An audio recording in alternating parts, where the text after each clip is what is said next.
সকলকে স্বাগত জানিয়ে আমি আজকে আমার লাইফটা শুরু করে দিচ্ছি। আমি তনুদিকে দেখতে পেয়েছি। তনুদি কেমন আছো?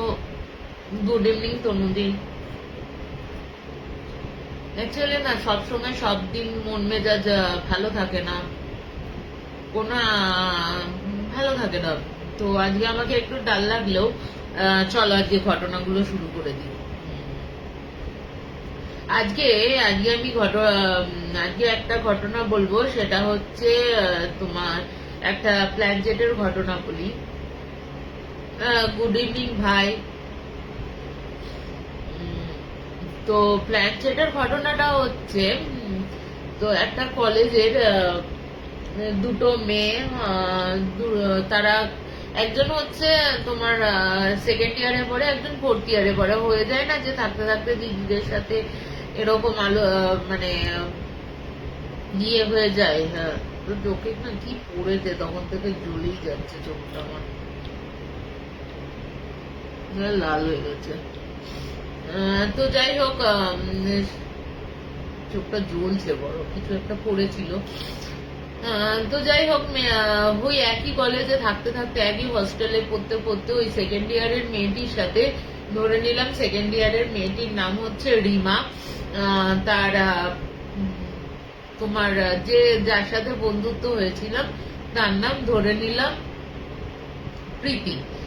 তো এই রিমা আর প্রীতির খুব ভালো বন্ধুত্ব হয়ে যায়। তারা খুব ভালো, মানে এক জায়গায় না থাকলেও হস্টেলে অনেক সময় ওরা একসাথে কাটাতো, এবং অনেকেই বলতো তোরা দুজনে মানে দুই বন্ধু না হয়ে দুই বোন মনে হতো ওদের। এত সুন্দরভাবে ওই তোমার প্রীতি ও তোমার রিমাকে তো হেল্প, মানে গাইড করতো, মানে তুই এইখানটা করিস না, তুই ওটা করিস না, বিভিন্ন ভাবে হেল্প করতো আর কি। হয় না কিছু কিছু মানুষের সাথে দেখবে যে মনের কানেকশনটা মিল হয়ে যায়, সেরকমই একজন ও। তো এরকম করতে করতে, তো রিমা হচ্ছে থাকতো হচ্ছে সেকেন্ড ফ্লোরে, আর প্রীতি থাকতো হচ্ছে ফিফথ ফ্লোরে। মানে ওদের হস্টেল, হস্টেলই বলবো না, পিজি বলি, পিজি বললে বোধহয় বেশি ভালো হবে। তা তোমার ওই বলছে যে একদিন রাত্রির বেলা, বলছে রিমা বলছে যে অনেকক্ষণ ধরে প্রীতিদির কোনো খোঁজ খবর পাচ্ছি না। মানে ও আসে, সন্ধ্যেবেলা আসে, গল্প গুজব করে আমাদের সাথে, খায় একসাথে, অনেক সময় বাইরে থেকে কিছু নিয়ে এসে আমরা খাওয়া দাওয়া করি। কিন্তু সেদিন দেখছি রিমা আর কিন্তু আসছে না, সরি, প্রীতিদি আর আসছে না, রিমা বলছে। এবার রিমা তখন বলছে যে ও তখন খোঁজ নিতে ওপরে গেছে। ওপরে গিয়ে ওরা দেখছে রিমার ঘরটা, সরি প্রীতির ঘরটা কিন্তু পুরো বন্ধ, অন্ধকার। আর একটুখানি যেটুকু জানলার ফাঁকটা রয়েছে ওইখান দিয়ে না বোঝা যাচ্ছে যে টিম টিম করে কোনো একটা আলো জ্বলছে, বা মোমবাতির আলো হোক বা কিছুর আলো হোক, সেটা জ্বলছে। এবার যথারীতি ও আর কোনো ডিস্টার্ব না করে, প্রীতিকে ডিস্টার্ব না করে নিচে চলে আসে। ঠিক আছে, নিচে চলে আসে, এবং নিচে চলে আসার পর ওরা রাতের ডিনার করতে যায়। ডিনারেও কিন্তু পৃথিবীর কোনো দেখা পায় না রিমা। এবার তখন তার হয়েছে যে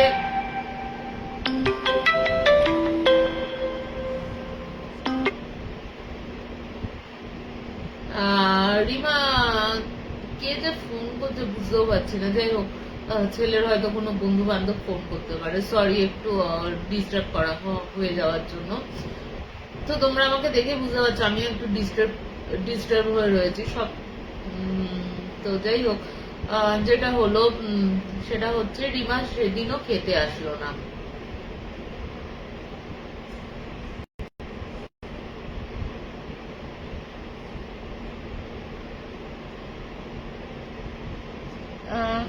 একটুখানি আমার না মনে হয় স্কুলের থেকে ফোন করেছে।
তো যাই হোক,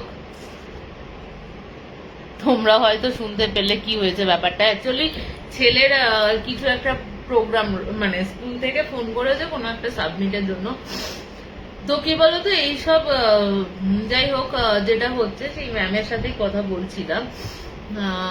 তো মানে এই দিকের চাপ, ওই দিকের চাপ, আবার একটা প্রেজেন্টেশন করতে হবে তার চাপ, মানে বিরক্ত লাগছে আজকে আমার। তো যাই হোক, একটু গন্ডগোল হয়ে গেলে আমাকে একটু প্লিজ ক্ষমা করো। তো যেটা হচ্ছে বলি, এবার রিমা রিমা দেখছে যে তখনও যখন খেতে আসলো না তোমার প্রীতিদি, তখন না ওর মনে সন্দেহ হলো যে প্রীতি তো কোনোদিন এরকম করে না, হঠাৎ কেন এরকম করছে। তো যাই হোক, ওর মনে এরকম সন্দেহ হতে বা ওকে ফোন করাতে ও দেখলো যে ফোনটাও সুইচ অফ। রাত্রিবেলাতেও তার সাথে দেখা হলো না। পরের দিন সকালবেলা ওই প্রীতি নিচে নেমেছে, নিচে নামতেই সোজা ওর ঘরে গেছে। ওর ঘরে গিয়ে বলছে যে তুই একটু দরজাটা বন্ধ করবি, তুই দরজাটা বন্ধ কর। এবার ও তখন বলছে, কেন প্রীতিদি, কালকে তুমি কোথায় ছিলে? তোমার ওপরের ঘরে গেলাম, কিন্তু দেখলাম যে দরজা ফরজা বন্ধ। তখন বলছে যে কালকে একটা কাজ করেছি জানিস তো। এবার বলছে কি কাজ করেছো তুমি?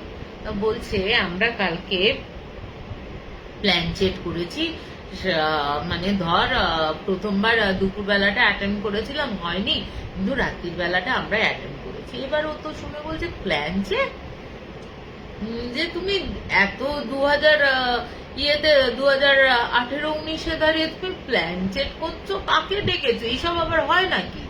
এবার মানে প্রীতি বলছে হ্যাঁ হয়তো, তুই মানিস না এসব? বলছে না না, আমি এইসব মানি না, এইসব আবার হয় নাকি?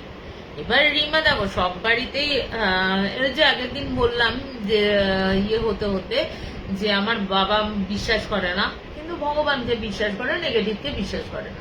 তার মানে ওরাও তেমনি ভগবানকে বিশ্বাস করলেও নেগেটিভকে বিশ্বাস করতো না। এবার ওনা খিল্লিতে উড়িয়ে দেয়, বলছে আচ্ছা তা হাসতে থাকে। প্রথমে রিমা হাসছে, বলছে তুই হাসছিস, জানিস কি হয়েছে কালকে আমাদের সাথে? এবার বলছে কি হয়েছে? বলছে যে আমরা যখন করেছি, বলছে আমাদের তো 3 জন আমরা বসেছিলাম, তুই আরো 2টো দিদির নাম করেছিল, ওই দুটো দিদি মানে ওই প্রীতি দিদি বন্ধু, প্রীতিদি বন্ধু, তারা 3 জনে মিলে রাত্রির বেলা বসেছে। বসে ওরা ঠিক করেছে যে বাবা আছে, ওই যে সেকেন্ড যে বন্ধুটা আছে, তার বাবা কিছুদিন আগে মারা যায় এবং খুব অস্বাভাবিক ভাবে মারা যায়। এবার অস্বাভাবিক ভাবে মারা যায় কেমন বলতো? উনি গেছিলেন হচ্ছে কোথাও নেমন্তন্ন খেতে, কোনো অফিস কলিগের বাড়িতে, ঠিক আছে, তার সাথে বন্ধু বান্ধবরাও ছিল, মানে উনি যে একা গেছেন তা কিন্তু নয়, বন্ধু বান্ধব, অফিসের কলিগ সবাই ছিল, মোটামুটি ধরো 6-7 জন ছিল। এবার 6-7 জন যখন যাচ্ছিল, বলছে যাচ্ছে যাচ্ছে হঠাৎ করে ট্রেনে করে যাচ্ছে, হঠাৎ করে উনি নাকি ট্রেন থেকে পড়ে যান, পড়ে গিয়ে এবং ওখানেই স্পট ডেড হয়ে যান। এবার ওনার কাছে না, মানে যদি মানে ওদের বাড়ির কাছে ওই মেয়েটির, ধরে রাখি মেয়েটির নাম রিয়া, রিয়ার বাবার কথা বলছি। তো রিয়ার বাবার যেহেতু অস্বাভাবিক মৃত্যু হয়েছে এবং ওনার মানে দামি উপহার ছিল, যেমন আংটি, সোনার আংটি ছিল, হাতে আংটি ছিল, মোবাইল ছিল, তো গলায় সোনার চেন, রুদ্রাক্ষ দিয়ে বাঁধানো সোনার চেন ছিল, সেইগুলো কিন্তু ওরা কিচ্ছু পায়নি। এবার ওদের মনে হয়েছে যে বাবাদেরই, মানে ওই রিয়ার বাবাদেরই এক কলিগের সাথে রিয়ার বাবার খুব ঝামেলা চলছিল কিছুদিন ধরে। তাতে যখন কিছুদিন ধরে ঝামেলা চলছিল, তাতে মানে এমনকি রিয়ার বাবাকে প্রাণে মারারও হুমকি দিয়েছিল। হয় না, ঝগড়া করতে করতে কোনো সময় হুমকি চলে আসে, হ্যাঁ তোকে আমি দেখে নেবো, বা প্রাণে মেরে দিলে তুই কি করবি, এরকম। তা ওদের সন্দেহ হয়েছিল হয়তো তারা, মানে সে বা তাদের সাথে যারা ছিল তারা হয়তো কোনো কিছু করতে পারে। তা এই ফলে ওর রিয়ার বাবাকে ডাকা শুরু করে। তো রিয়ার বাবাকে যখন ডাকছে তখন কিন্তু ওদের কোনো সাড়া শব্দ কিচ্ছু, মানে টুটা আওয়াজ বা কিছু, ওরা বারবার জিজ্ঞেস করছে আপনারা মানে কেউ এসছেন কিনা, যদি এসে থাকেন উইজা বোর্ডের মাধ্যমে আমাদের সাথে ইয়ে করুন। তো কিচ্ছু করেনি। কিন্তু ওরা তখন মানে প্রায় রাত 3টে বাজে, ততক্ষণে ওরা বিরক্ত হয়ে যে যার মতন উঠে পড়েছে। কিন্তু প্ল্যানচেটের একটা নিয়ম হচ্ছে, মানে আমি শুনেছি আর কি, আমি নিজে কোনোদিন করিনি এইসব। প্ল্যানচেটের একটা নিয়ম হচ্ছে, তোমার কাউকে যখন মানে কোনো আত্মাকে বা কোনো কাউকে যদি আহ্বান জানাতে হয় তাদের পারমিশন নিতে হয়, এবং তুমি যখন তাকে মানে গেমটা শেষ করছো বা কিছু করছো, তোমার জিজ্ঞাসা শেষ হয়ে গেছে, তার পারমিশন নিয়ে কিন্তু গেমটা শেষ করতে হয় বা মানে প্ল্যানচেটটা শেষ করতে হয়। তা ওরা কোনো প্রথমে নিলেও, পারমিশনটা নিলেও পরবর্তী ক্ষেত্রে ওরা কোনো পারমিশন নেয় না, যে যার মতন উঠে যায়। বলছে আমি তো, ওরা ওদের মতন চলে গেছে।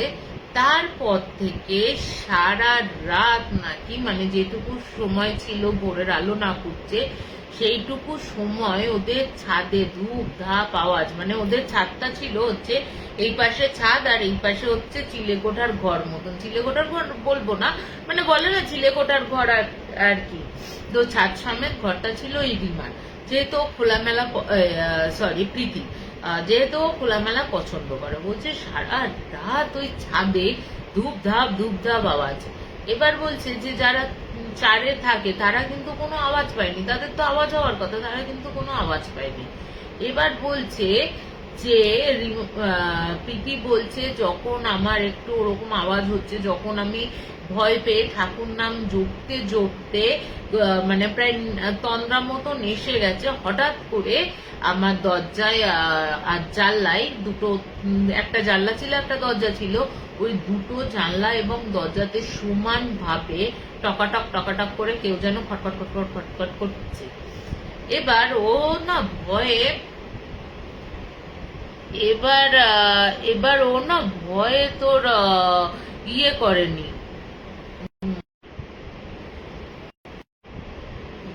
আর ও কিন্তু ভয়ে দরজা খোলার সাহস পায়নি। যখন ও দেখছে তোমার তো ওরকম হচ্ছে, আর ঘরের হাওয়াতে না মানে প্রচন্ড একটা বাজে, মানে ঘরের মধ্যে একটা প্রচন্ড বাজে গন্ধ ও পাচ্ছিল।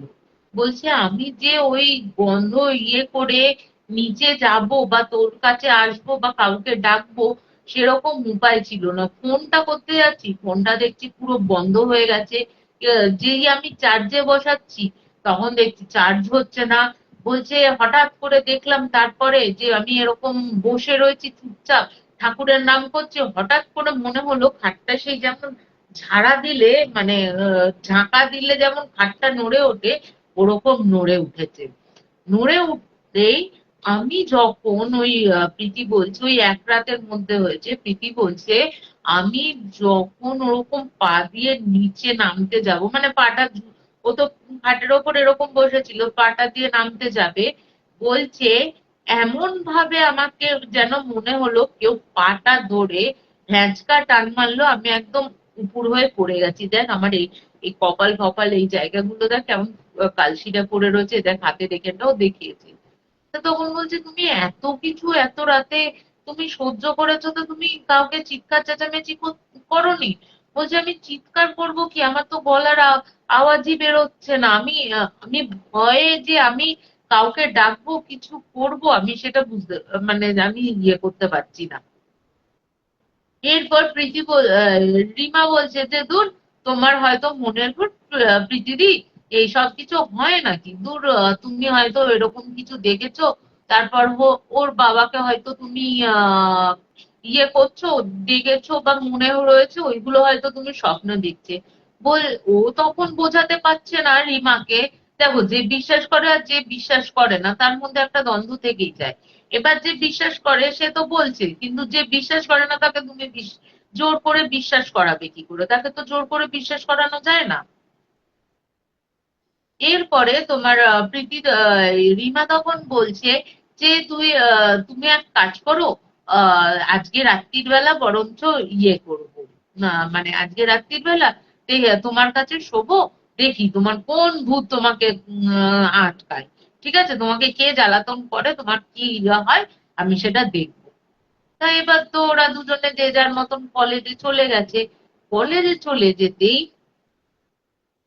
কিছুক্ষণ বাদে দেখছে যে ওই যে ইয়ে রয়েছে, প্রীতির যে বন্ধু রয়েছে, যার বাবাকে ডাকা হয়েছে, রিয়া, ওই রিয়া দেখছে যে কাঁদতে কাঁদতে ইয়েতে আসছে বাড়িতে, মানে কলেজে এসছে। তো ও তখন বলছে, প্রথমে কাঁদছিল, খুব কাঁদছিল, কাঁদার পর একটু যখন ধাতস্থ হলো, ধাতস্থ হওয়ার পর ও তখন বলছে, আমাদের খুব ভুল হয়ে গেছে রে, এই প্ল্যানচেট প্ল্যানচেট করাটা মানে ইয়ে হয়নি। তখন বলছে, কেন, কি হয়েছে? তখন অ্যাকচুয়ালি রিয়া হচ্ছে, রিয়ার বাড়ি ওই হোস্টেল থেকে কাছে, ও বাড়ি থেকে যাতায়াত করতো। ও বলছে যে যে বাবাকে দেখে, যে বাবাকে আমি চাইতাম যে বাবা আমার সাথে দেখা করুক, বাবা আমাকে বলুক, সেই বাবাকে আমি রাত্রির বেলা চোখে দেখেছি, একদম হয় পড়ে গেছে তো এখানটা থ্যাতলানো, মানে একটা দিক থ্যাতলানো, এবং কিরকম ভাবে একটা মানে চোখটা ঝুলে পড়েছে একটা দিক থেকে, রক্ত, সারা বডিতে রক্ত, এরকম অবস্থায় বাবা আমার কাছে এসে বলছে, আমাকে ডাকলি কেন? আমাকে ডাকার তোদের দরকার কি ছিল? যেখানে ছিলাম সেখানে তো ভালোই ছিলাম। হ্যাঁ, শুধু তো আমাকে ডাকিসনি তোরা। মানে ওকে বলছে যে শুধু আমাকে ডাকিসনি, তার সাথে সাথে আরো দুজন চলে এসছে তোদের সাথে। তাদের কিন্তু, তাদের মধ্যে একজনকে আমি প্রোটেক্ট করে রেখেছি, মানে তোদের কাছ থেকে বাঁচিয়ে রেখেছি, কিন্তু আর একজনকে আমরা পারবো না। তোরা যত তাড়াতাড়ি পারিস তিনজনে মিলে এই দুজনকে মানে বাইরে বের করার চেষ্টা কর। এবার ও বলছে যে আমি পুরো এরকম ভাবে দরজার কাছে দাঁড়িয়ে রয়েছে, আর আমি এরকম লাইট জ্বালা অবস্থায়, রিয়া বলছে লাইট জ্বালা অবস্থায় একদম দরজার সামনে সচক্ষে বাবাকে আমি দেখছি। এবার আমি যে নড়বো, চিৎকার করব, আমার কোনো কিছু নেই। এবার ওর বাবাকে যে জিজ্ঞেস করতে হবে কারা দুজন এসছে, কোথায় রয়েছে তারা, কি করছে, সেইগুলো ওর বলার ইয়ে নেই। হঠাৎ চোখের সামনে থেকে দেখলো বাবা ওই কথাগুলো বলে মিলিয়ে গেল। তখন ও বলছে যে, তাহলে কি হয়েছে বলতো, কে এসছে, কারা এসছে, তাহলে কি আজ রাতেও আমাদের প্ল্যান চেটে বসতে হবে? তখন ওরা তখন বলছে, রিয়া আর প্রীতি বলেছে যে ঠিক আছে তাহলে আমরা বসবো। কিন্তু আর একজন যে ছিল, সে এতটা পরিমাণে মানে তার জ্বর এসে গেছে বাড়ি ফেরার পর, সেও কিন্তু আর মানে সে এইসব খেলাতে রাজি হচ্ছে না, মানে প্ল্যানচেট প্ল্যানচেট করাতে রাজি হচ্ছে না। কিন্তু তোমার দেখা গেল যে সরি, রিমা যে রিমা তখন ওকে যখন বলছে এরকম হওয়ার কথা, রিমা তখন বলছে ঠিক আছে, আজকে আমি তোমাদের সাথে থাকবো, দেখি তোমাদের কটা ভূত তোমাদের উৎপাত করতে পারে, এরকম ও জাস্ট হাসি মজাকে নিয়ে নিয়েছে যে এইসব কিছু হয় না। কিন্তু তারপরে দেখা গেল রিমা বলছে তখন আমরা খাওয়া দাওয়া করে রিয়াও ওখান থেকে চলে এসছে, বলেছে যে পড়াশোনা রয়েছে, স্টাডি রয়েছে, গ্রুপ স্টাডি করার জন্য নাম করে চলে এসছে এখানে। তা রিমাকেও ডাকা হয়েছে, তখন প্রায় একটা দেড়টা বাজে এরকম সময় ওরা বসেছে। বসার পর ওরা শুধু কিছুক্ষণ মানে বলেছে, তোমরা যেই থাকো না কেন, তোমরা সে যেই হও না কেন, চলে যাও, ঠিক আছে? তোমরা আমাদের বিরক্ত করো না, আমরা কোনো ইয়ে করিনি, তোমাদের ডাকিনি। রিয়া তখন বলছে, আমি আমার বাবাকে দেখেছিলাম, তোমরা কেন এসছো, তোমরা কেন এরকম ভয় দেখাচ্ছ, আর একটা বান্ধবী তো আসতে পারে না। এতক্ষণ কিন্তু পারেনি, এতক্ষণ কিন্তু ওই যে রিমা ছিল, যে মেয়েটির কথা বলছি, রিমা কিন্তু একদম চুপচাপ ছিল, সে কিন্তু কোনো কথা বলছিল না, ঘাটটা নিচু করে এরকম করে বসেছিল। এবার ওকে যখন ঠেলা দিচ্ছে, ওকে যখন কথা বলছে, তখন রিয়া না এরকম ভাবে যখন ডাকছে, ইয়ে করছে, ও তখন কিন্তু কোনো কথা বলছে না, এক দৃষ্টিতে মাথা নিচু করে চোখ বন্ধ করে বসে আছে। এবার যখন বলছে রিমা শুরু করব আমরা, চ ইয়েটা করি, আহ ও তখন সেই মানে একটা আহ মধ্যবয়স্ক গলায় তখন বলছে, তোমাদের তো কাউকে ছাড়বো না, হয় না যে একদম কি বলবো, চিটার ছা যাকে বলে একেবারে, এরকম পাবলিক তো গালাগাল তো দিতে পারি না। খুব খারাপ একটা ব্যক্তি এসে একদম ওই মানে একদম বাজে ছাপড়ি বলতে পারো, বা বাজে লোকরা যেমন আকার ইঙ্গিত করে ওই দুটো মেয়েকে দেখে চোখ মারা, এমন ভাবভঙ্গি করছে যেন ওদের হচ্ছে পুরো শরীরটাকে ওরা পুরো, মানে হয় না এক একটা লোকে দেখবে যে পুরো শরীরটাকে, মেয়েদের শরীরকে জড়িয়ে করে, ওরকম হচ্ছে ব্যাপার। ওরা বলছে তুই এরকম, আর চোখ দুটো বলছে পটপটে লাল হয়ে গেছে, মানে পারলে মনিটাও বলছে হাল লাল হয়ে গেছে। তখন বলছে তুই এইসব কি বলছিস, বলছে তখন বলছে যে তোমাদের শরীরটা তো খুব সুন্দর, আসো না আমার কাছে, মানে যেটা অ্যাপ্রোচ করা হয়।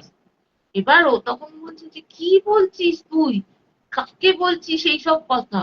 এবার ও পুরো চেঞ্জ হয়ে গেছে, ও বলছে তোমাদেরই বলছি একদম ছেলেদের গলায়, তোমরা কি ভাবলে আমাদের ডাকবে, তোমরা যখন যা চাইবে, মানে যখন ডাকবে আমরা চলে আসবো, তোমাদের কোনো ক্ষতি হবে না, ক্ষতি করবো না, এরকম ভাবলে কি করে? তোমরা আমার সাথে শারীরিক সম্পর্ক করো, তারপরে আমরা চলে যাবো, আমি চলে যাবো। এবার তখন বলছে এই আবার হয় নাকি, মানে পুরো ছেলেদের গলায়, একদম ছেলেদের গলায় রিমা কিন্তু বলে যাচ্ছে।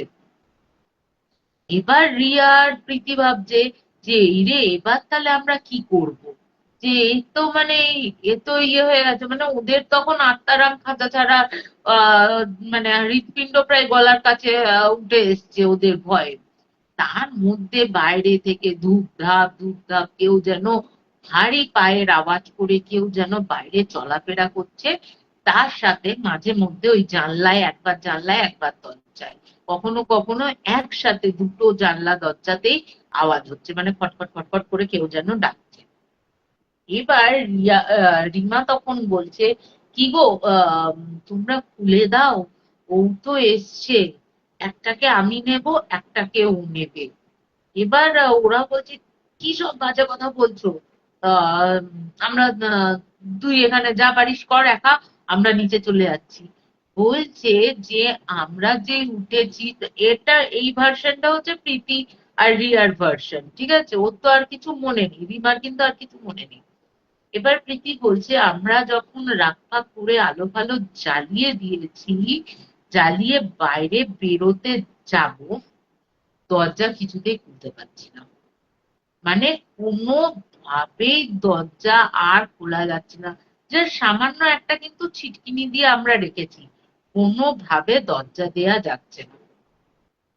এরপরে যে বলছে যে এর মধ্যে রিমা উঠে দাঁড়িয়েছে, রিমা উঠে দাঁড়িয়েছে, রিমা উঠে দাঁড়াতেই তোমার রিয়া যে আছে উঠে দাঁড়িয়েছে, উঠে দাঁড়িয়ে রিমা বলছে যে তুমি খাটে শুয়ে পড়ো না, ও তো এসেই গেছে। হ্যাঁ, ও তো এসেই গেছে, আমাদের আবার শরীর লাগে না। এরপরে ও যখন ভয় পেয়ে মানে কোথায় পালাবে রিয়া সেটা ভাবছে, এদিকে তো দরজাও খুলছে না, এদিকে মানে ওরা ওইটুকু ঘরের মধ্যে কোথায় পালাবে। তখন ও দেখলো, জাস্ট প্রীতি বলছে এটা অমৃতা তুমি না দেখলে কল্পনা করতে পারবে না, যেটা আমরা সিনেমাতে দেখি, অনেকের হয়তো সিনেমা মনে হবে, কিন্তু আমি এটা প্রত্যক্ষ করেছি। রিয়াকে একদম সাতটা মানে সপাটে খাটের ওপর বিছনায় ফেলে দিল, আর হাত পা দুটোকে একদম টান টান করে এরকম ভাবে পা দুটোকে ছড়িয়ে, হাত দুটোকে এরকম যীশু খ্রিস্টের মতন ছড়িয়ে, যেন মনে হচ্ছে ওর মানে কেউ যেন মানে হাত পা দুটো কেউ ধরে আছে এমন শক্তভাবে, ও তো নাড়াচাড়াও করতে পারছে না। আর তার সাথে ও দেখতে পাচ্ছে চোখের সামনে রিমা, ও চোখ দিয়ে, কিন্তু চোখ কোনো কিন্তু বডিতে স্পর্শ করেনি, কেউ কিন্তু নেই ওই তিনজন মেয়ে ছাড়া, কোনো এন্টিটিকেও ওরা কিন্তু চোখে দেখতে পাচ্ছে না। প্রীতি বলছে যে এক একটা করে জামা কাপড় জাস্ট ফাটছে ওর, ফেটে ফেটে রিয়া পুরো ন্যাকেড হয়ে গেল, মানে উলঙ্গ হয়ে গেল। এবং তোমার মিলনের সময়, স্বামী স্ত্রীর মিলনের সময় বা সেক্সের সময় যেরকম হয়, ঠিক ওই পজিশনে ওকে যেন মনে হচ্ছে কেউ কিছু অ্যাসল্ট করছে বা রেপ করছে। ও ওরকম ভাবেই ছটফট ছটফট করতে থাকে, বলছে ওরকম। আর এতটাই মানে এতটাই জোরে হচ্ছে, প্রীতি বলছে রীতিমতো মানে প্রায় 10-15 মিনিট হয়ে গেছে এই অবস্থাতে। ও দেখছে রীতিমতো ওকে রেপ করা হয়েছে, করলে যেরকম মানে রক্তারক্তি কাণ্ড হয়ে যায়, ওর দেহ পুরো রক্তারক্তি কাণ্ড, এবং ও রীতিমতো অজ্ঞান হয়ে পড়ে রয়েছে। এবার অজ্ঞান হয়ে পড়ে রয়েছে। এবার ওর কাছে প্রীতি যেতে যাবে, প্রীতি আর এগোতে পারছে না। প্রীতি আর এগোতে পারছে না। আর তখন রিমা বলছে এবার তো তোর পালা, এবার তোর পালা, ঠিক আছে। এবার তখন বলছে যে তখন বলছে যে তুই কি করছিস, তুই ভুলে যাচ্ছিস আমরা প্রীতি দি তোর দিদির মতন হয়ে তুই এইসব করবি। বলছে কে দিদি, কার দিদি, কিসের দিদি? তোমাকে আমার ভালো লেগেছে, তোমার সাথে আমি শারীরিক সম্বন্ধ করব, এর থেকে তোমার সাথে আমার আর কোনো পরিচয় নেই। রিমা বলছে, মানে রিমা বলছে এই কথাটা, ও তার বিশ্বাসই করছে না, বলছে তুই পাগল হয়ে গেছিস, তুই কি সব বলছিস, তুই আমাকে যেতে দে নিচে। বলছে তুই তখনও বলছে তুমি আমার কাছে না আসা অব্দি আমি কিন্তু তোমাকে ছাড়বো না। আর যদি তুমি স্বেচ্ছায় না আসো, তুমি যদি স্বেচ্ছায় না আসো তাহলে কিন্তু ওই যে রিয়ার যা অবস্থা হয়েছে, ঠিক এক অবস্থা কিন্তু তোমার হবে, তোমাকে কিন্তু বাঁচিয়ে রাখবো না। এবার ও তখন বলছে তুমি এরকম মানে রিমাকে বলছে রিমা তুমি তুই এরকম করিস না, শান্ত হ, তুই দেখ কি হচ্ছে। ও অজ্ঞান হয়ে পড়ে রয়েছে, বলছে ও কিচ্ছু হবে না, ও কিছুক্ষণ বাদে উঠে যাবে, উঠে যাবে, তুই এসে শোচ শিগগিরই। হ্যাঁ। এবার বলছে যে প্রীতি বলছে যে আমি যে মন্ত্র উচ্চারণ করব, কোনো ঠাকুর দেবতার নাম করব, কোনো কিছুই আমার মাথায় আসছে না, বুঝলে তো, কোনো কিছুই মাথায় আসছে না। এরপরে বলছে রিমা বলছে আস্তে আস্তে বলছে রিমা কাছে এলো, কাছে এসে জাস্ট আমার এই ঘাড় দুটো যেন মনে হচ্ছে ঘাড়, মানে রিমার যে ওর গায়ে জোর আছে তা কিন্তু নয়, এই রোগা পাতলা দোহারা চেহারার একটা পাবলিক, মানে সে বলতে পারো ঝড় দিলে ঝড়ে উড়ে যাবে এরকম ব্যাপার। ও বলছে ওর ঘাড়ের এইখানটা এসে, হ্যাঁ, একদম বলছে তুই কি শুবি না তোর ওর মতন অবস্থা করবো, এরকম করে ঘাটটাকে ধরে এক ঝটকাতে বিছনায় এমন ভাবে ফেললো যেন মনে হলো কেউ আমাকে একদম পুরো শুইয়ে দিল। এবং রিয়ার সাথে যা যা ঘটনা হয়েছে, আস্তে আস্তে আমি দেখলাম আমার জামা কাপড় গুলো সে পটপট পটপট করে খুলে যাচ্ছে, সমস্ত কিছু হয়ে যাওয়ার পর রিয়া কি করলো জানো? মানে প্রীতি বলছে যে রিমা কি করলো জানো, ওই 5 তলা থেকে ঝাঁপ মারলো, এবং ওইখানে 5 তলা থেকে ঝাঁপ মারলে আর কি থাকবে বলো, পুরো কংক্রিটের ওপর পড়েছে।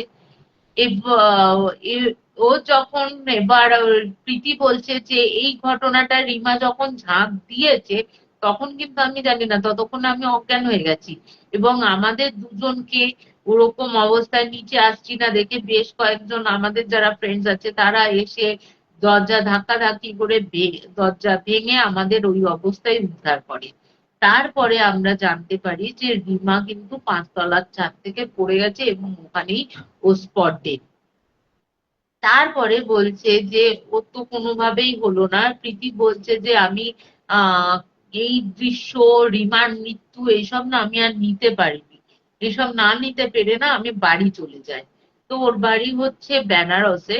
তো বাড়ি চলে আসে, বাড়ি চলে আসার পরও ওখানকার কোনো কাউকে দেখিয়েছিল, এবং দেখানোর পর উনি বলেছিলেন যে তোমার যে শরীরের ঘাওগুলো রয়েছে এগুলো শুকাতে অনেকদিন টাইম লাগবে, কারণ বিভিন্ন জায়গায় না ডাক্তারও দেখিয়েছিল, ডাক্তারের ওষুধও খাচ্ছে, এবং বলছে যে তুমি যেহেতু একটা এরকম ব্রুটালি হয়েছো তার জন্য মানে তুমি আর ওখানে ফেরত যেও না, ঠিক আছে, তুমি হয়তো ফেরত গেলে হয় রিমার মাধ্যমেই হোক বা রিয়ার মাধ্যমেই হোক তোমাদের কিন্তু আবার অ্যাটাক করবে।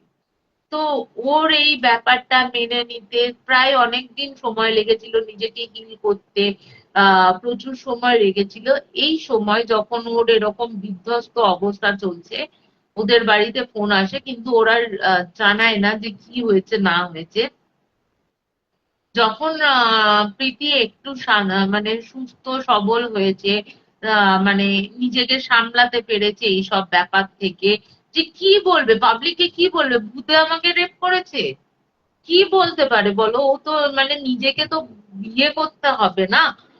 তো নিজে যখন এইসব থেকে বেরোলো, হিল হলো, তখন কিন্তু ওরা বলল যে রিয়াকে নাকি ওদের বাড়ির ভেতরে একদম মানে যেরকম অবস্থায় ফার্স্ট পজিশনে পাওয়া গেছিল, ওরকম অবস্থাতে পেট থেকে নাড়ি ভুঁড়ি চিড়ে বের করে হৃৎপিণ্ড আহ, মানে খিঁচে ওকে কিন্তু ঘরের মধ্যে ওই অবস্থায় ওর মা বাবাও উদ্ধার করে, মানে মৃত অবস্থায় উদ্ধার করে।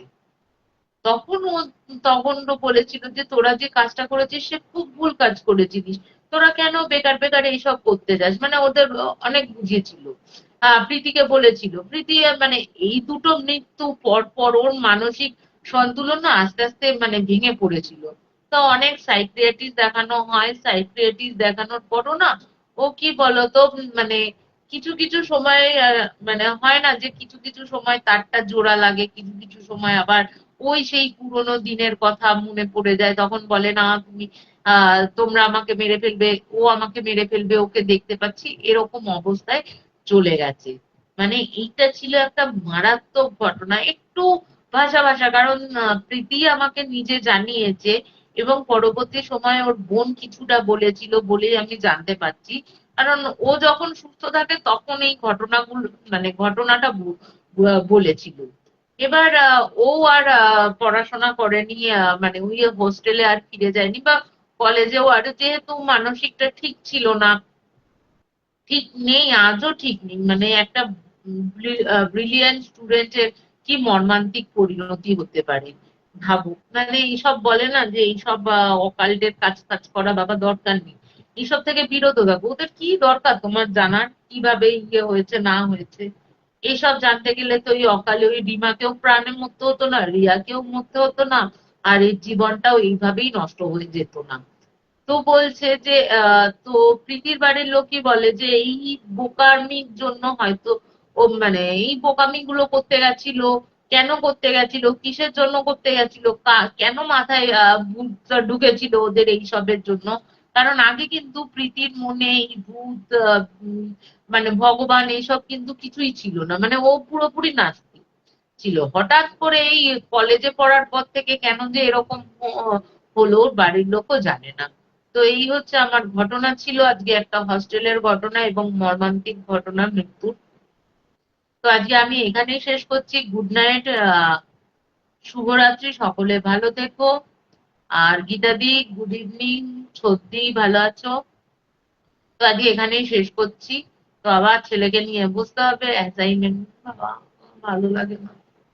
মানে আমাদের কি ব্যাপার বলতো, নিজেরা যখন পড়াশোনা করতাম তখনও নিজেদের পড়াশোনার জন্য টেনশন নিতাম, মানে মা বাবারা টেনশন নিত না, নিজেদেরকেই নিতে হতো সেই টেনশন।